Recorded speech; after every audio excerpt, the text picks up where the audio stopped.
ओम शांति। 29 जनवरी 2023 के अव्यक्त महावाक्य। रिवाइज कोर्स 2 दिसंबर 1993। मुरली का सार। नंबर 1 बनने के लिए गुण मूर्त बन, गुणों का दान करने वाले महादानी बनो। आज बेहद के माता पिता चारों ओर के विशेष बच्चों को देख रहे थे। क्या विशेषता देखी? कौन से बच्चे अखुट ज्ञानी, अटल स्वराज्य अधिकारी, अखंड निर्विघ्न, अखंड योगी, अखंड महादानी हैं? ऐसे विशेष आत्माएं कोटों में कोई बने हुए हैं। ज्ञानी, योगी, महादानी सभी बने हैं, लेकिन अखंड कोई कोई बने हैं। जो अखुट, अटल और अखंड हैं, वही विजय माला के विजयी मन के हैं। बाप दादा ने संगम युग पर सभी बच्चों को अटल अखंड भव का वरदान दिया है, लेकिन वरदान को जीवन में धारण करने में नंबरवार बन गए हैं। नंबर 1 बनने के लिए सबसे सहज विधि है अखंड महादानी बनो। अखंड महादानी अर्थात निरंतर सहज सेवाधारी, क्योंकि सहज ही निरंतर हो सकता है। तो अखंड सेवाधारी अर्थात अखंड महादानी। दाता के बच्चे हो, सर्व खजानों से संपन्न श्रेष्ठ आत्माएं हो। संपन्न की निशानी है अखंड महादानी। 1 सेकंड भी दान देने के बिना रह नहीं सकते। द्वापर से दानी आत्माएं अनेक भक्त भी बने हैं, लेकिन कितनी भी बड़े दानी हों, अखुट खजाने के दानी नहीं बने हैं। विनाशी खजाने व वस्तु के दानी बनते हैं। आप श्रेष्ठ आत्माएं अब संगम पर अखुट और अखंड महादानी बनते हो। अपने आप से पूछो कि अखंड महादानी हो व समय प्रमाण दानी हो व चांस प्रमाण दानी हो। अखंड महादानी सदा 3 प्रकार से दान करने में बिजी रहते हैं।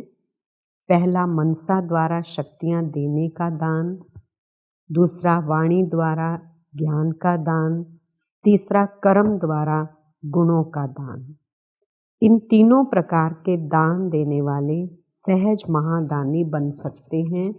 रिजल्ट में देखा, वाणी द्वारा ज्ञान दान मेजॉरिटी करते रहते हो। मनसा द्वारा शक्तियों का दान यथाशक्ति करते हो, और कर्म द्वारा गुण दान ये बहुत कम करने वाले हैं। और वर्तमान समय चाहे अज्ञानी आत्माएं हैं, चाहे ब्राह्मण आत्माएं हैं, दोनों को आवश्यकता गुण दान की है। वर्तमान समय विशेष स्वयं में व ब्राह्मण परिवार में इस विधि को तीव्र बनाओ।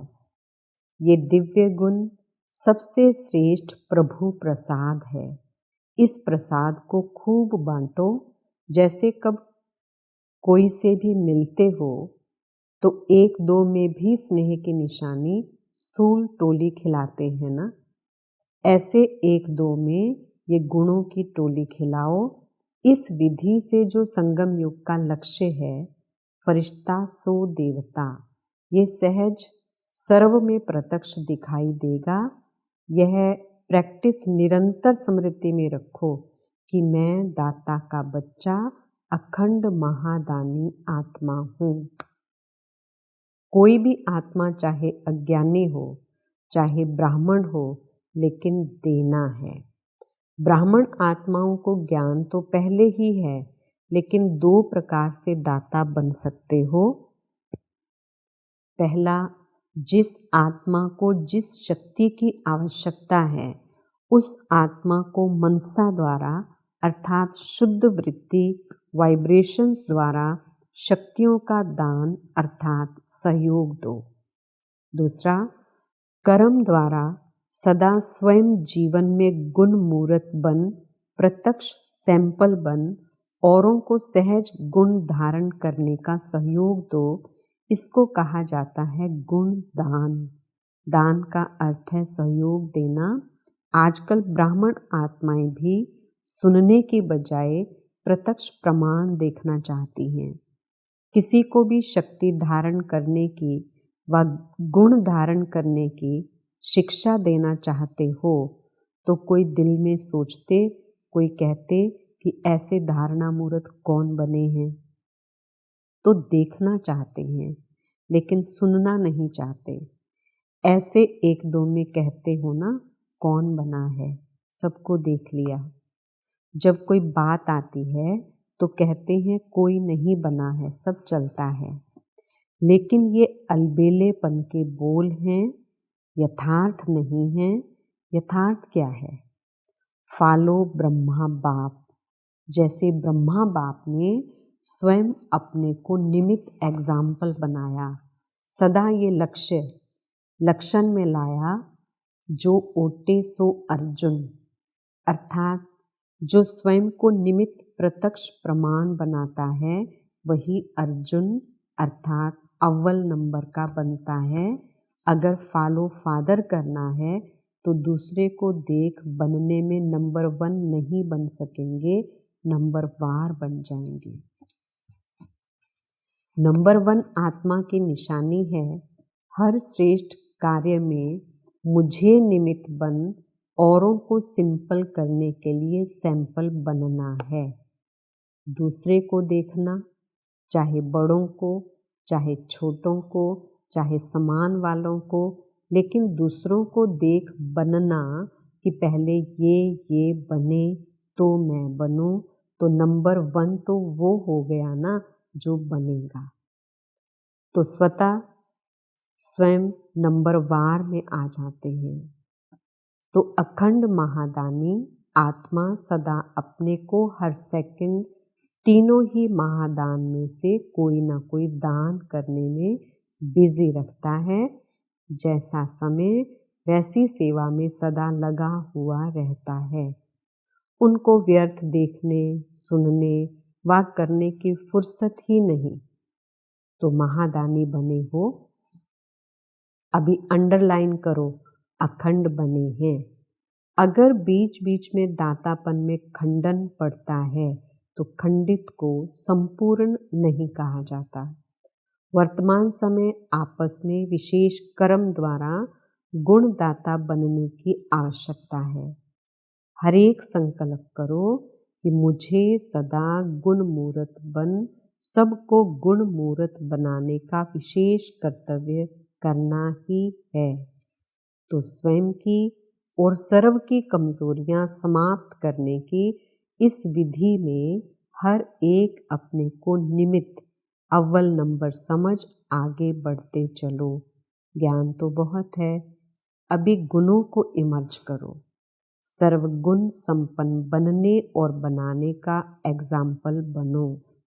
अच्छा, सर्व अखंड योगी तो आत्माएं, सर्व सदा गुण मूर्त आत्माओं को, सर्व हर संकल्प हर सेकंड महादानी व महासहयोगी विशेष आत्माओं को, सदा स्वयं को श्रेष्ठता में सैंपल बन सर्व आत्माओं को सिंपल सहज प्रेरणा देने वाले, सदा स्वयं को निमित्त नंबर 1 समझ प्रत्यक्ष प्रमाण देने वाले बाप समान आत्माओं को बाप दादा का याद, प्यार और नमस्ते। हम रूहानी बच्चों की रूहानी बाप दादा को याद, प्यार और नमस्ते। दादी जानकी से मुलाकात, ऑस्ट्रेलिया, सिंगापुर आदि के चक्कर का समाचार सुनाया और सबकी याद दी। सबकी याद पहुंच गई।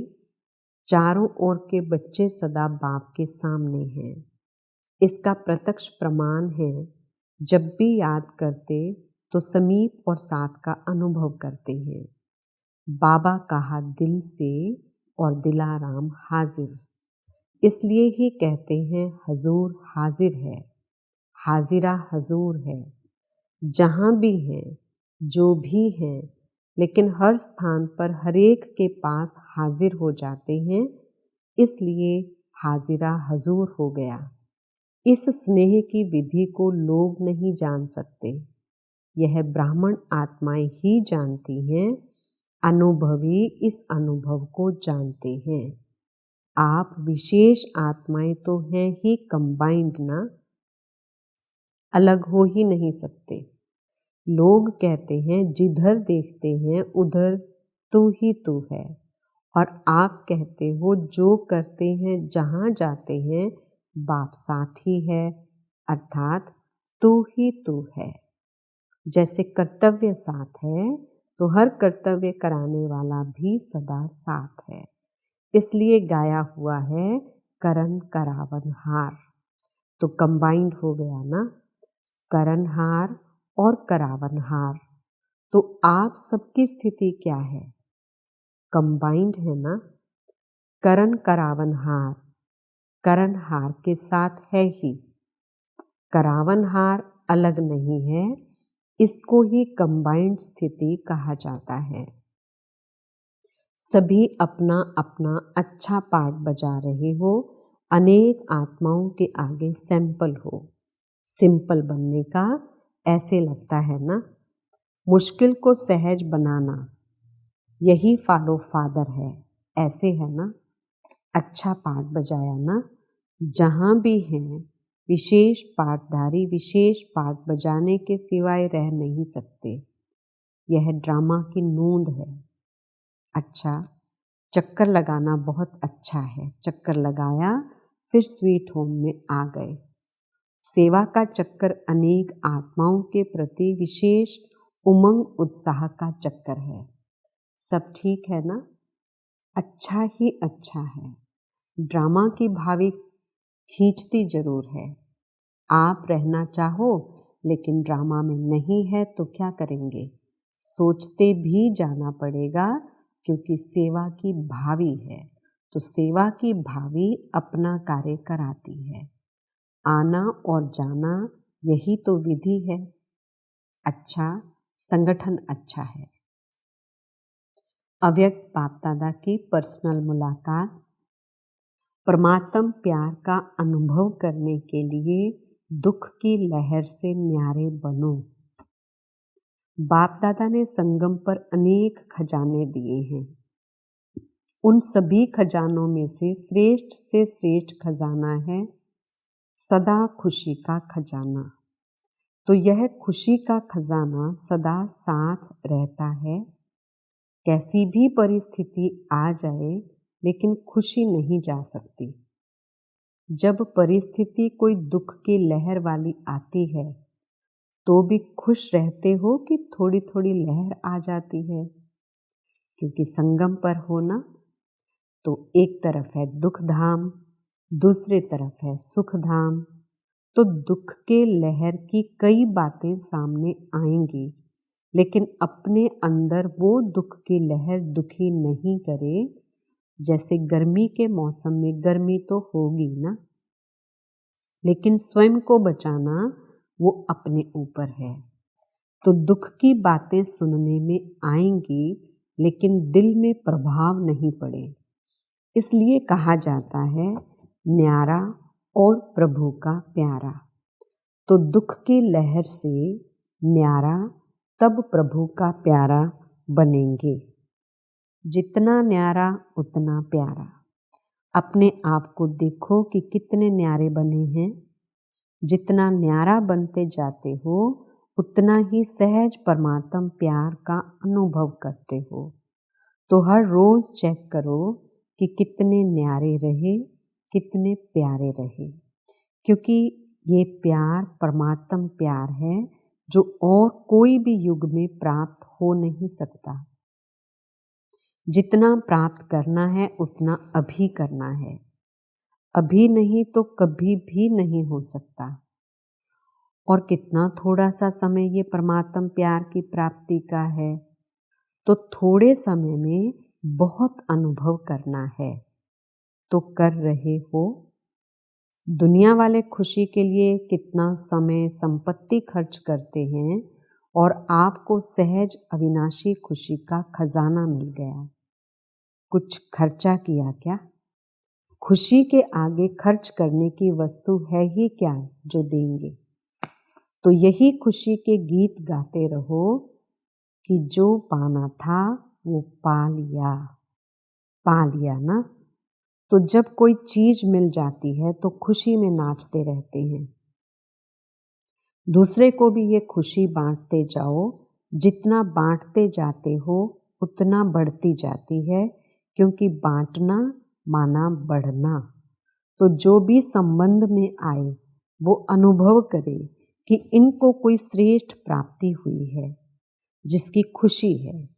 क्योंकि दुनिया में तो हर समय का दुख है और आपके पास हर समय की खुशी है। तो दुखी को खुशी देना ये सबसे बड़े ते बड़ा पुण्य है। तो सभी निर्विघ्न बन आगे उड़ रहे हो या छोटे छोटे विघ्न रोकते हैं। विघ्नों का काम है आना और आपका काम है विजय प्राप्त करना।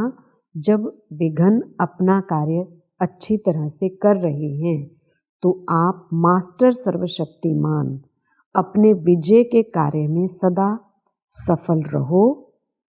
सदा यह याद रखो कि हम विघ्न विनाशक आत्माएं हैं। विघ्न विनाशक का जो यादगार है उसका प्रैक्टिकल में अनुभव कर रहे हो ना। अच्छा, अचल स्थिति बनाने के लिए मास्टर सर्वशक्तिमान का टाइटल स्मृति में रखो। स्वयं को सदा सर्व खजानों से भरपूर अर्थात संपन्न आत्मा अनुभव करते हो। क्योंकि जो संपन्न होता है तो संपन्नता की निशानी है कि वो अचल होगा, हलचल में नहीं आएगा। जितना खाली होगा उतनी हलचल होती है। तो किसी भी प्रकार की हलचल, चाहे संकल्प द्वारा, चाहे वाणी द्वारा, चाहे संबंध संपर्क द्वारा, किसी भी प्रकार की हलचल अगर होती है तो सिद्ध है कि खजाने से संपन्न नहीं है। संकल्प में भी स्वप्न में भी अचल। क्योंकि जितना जितना मास्टर सर्वशक्तिमान स्वरूप की स्मृति इमर्ज होगी उतना ये हलचल मर्ज होती जाएगी। तो मास्टर सर्वशक्तिमान की स्मृति प्रत्यक्ष रूप में इमर्ज हो। जैसे शरीर का ऑक्यूपेशन इमर्ज रहता है, मर्ज नहीं होता है, ऐसे यह ब्राह्मण जीवन का ऑक्यूपेशन इमर्ज रूप में रहे। तो ये चेक करो इमर्ज रहता है या मर्ज रहता है। इमर्ज रहता है तो उसकी निशानी है हर कर्म में वह नशा होगा और दूसरों को भी अनुभव होगा कि ये शक्तिशाली आत्मा है। तो कहा जाता है हलचल से परे अचल। अचल घर आपका यादगार है। तो अपना ऑक्यूपेशन सदा याद रखो कि हम मास्टर सर्वशक्तिमान हैं। क्योंकि आजकल सर्व आत्माएं अति कमजोर हैं। तो कमजोर आत्माओं को शक्ति चाहिए। शक्ति कौन देगा? जो स्वयं मास्टर सर्वशक्तिमान होगा। किसी भी आत्मा से मिलेंगे तो वो क्या अपनी बातें सुनाएंगे? कमजोरी की बातें सुनाते हैं ना। जो करना चाहते हैं वो कर नहीं सकते। तो इसका प्रमाण है कि कमजोर हैं। और आप जो संकल्प करते हो वो कर्म में ला सकते हो। तो मास्टर सर्वशक्तिमान की निशानी है कि संकल्प और कर्म दोनों समान होगा। ऐसे नहीं कि संकल्प बहुत श्रेष्ठ हो और कर्म करने में वो श्रेष्ठ संकल्प नहीं कर सको। इसको मास्टर सर्वशक्तिमान नहीं कहेंगे। तो चेक करो कि जो श्रेष्ठ संकल्प होते हैं वो कर्म तक आते हैं या नहीं आ सकते। मास्टर सर्वशक्तिमान की निशानी है कि जो शक्ति जिस समय आवश्यक हो उस समय वो शक्ति कार्य में आए। तो ऐसे है या आवाहन करते हैं थोड़ी देरी से आती है। जब कोई बात पूरी हो जाती है पीछे स्मृति में आए कि ऐसा नहीं, ऐसा करते, तो इसको कहा जाता है समय पर काम में नहीं आई। जैसे स्थूल कर्मेंद्रियां ऑर्डर पर चल सकती हैं ना, हाथ को जब चाहो जहाँ चाहो वहाँ चला सकते हो, ऐसे यह सूक्ष्म शक्तियाँ इतने कंट्रोल में हों जिस समय जो शक्ति चाहो काम में लगा सको। तो ऐसी कंट्रोलिंग पावर है। ऐसे तो नहीं सोचते हैं कि चाहते तो नहीं थे लेकिन हो गया। तो सदा अपनी कंट्रोलिंग पावर को चेक करते हुए शक्तिशाली बनते चलो। सब उड़ती कला वाले हो कि कोई चढ़ती कला वाला, कोई उड़ती कला वाला। वह कभी उड़ती कला, कभी चढ़ती, कभी चलती कला हो जाती है। बदली होता है व एक रस आगे बढ़ते रहते हो। कोई विघ्न आता है तो कितने समय में विजयी बनते हो? टाइम लगता है, क्योंकि नॉलेजफुल होना तो विघ्नों की भी नॉलेज है। नॉलेज की शक्ति से विघ्न वार नहीं करेंगे लेकिन हार खा लेंगे। इसी को ही मास्टर सर्वशक्तिमान कहा जाता है। तो अमृत वेले से इस ऑक्यूपेशन को इमर्ज करो और फिर सारा दिन चेक करो। अच्छा, वरदान। सहन शक्ति का कवच पहन संपूर्ण स्टेज को वरने वाले विघ्न जीत भव।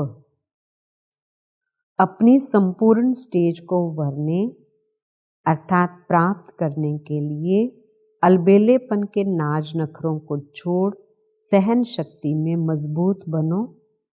सहन शक्ति ही सर्व विघ्नों से बचने का कवच है।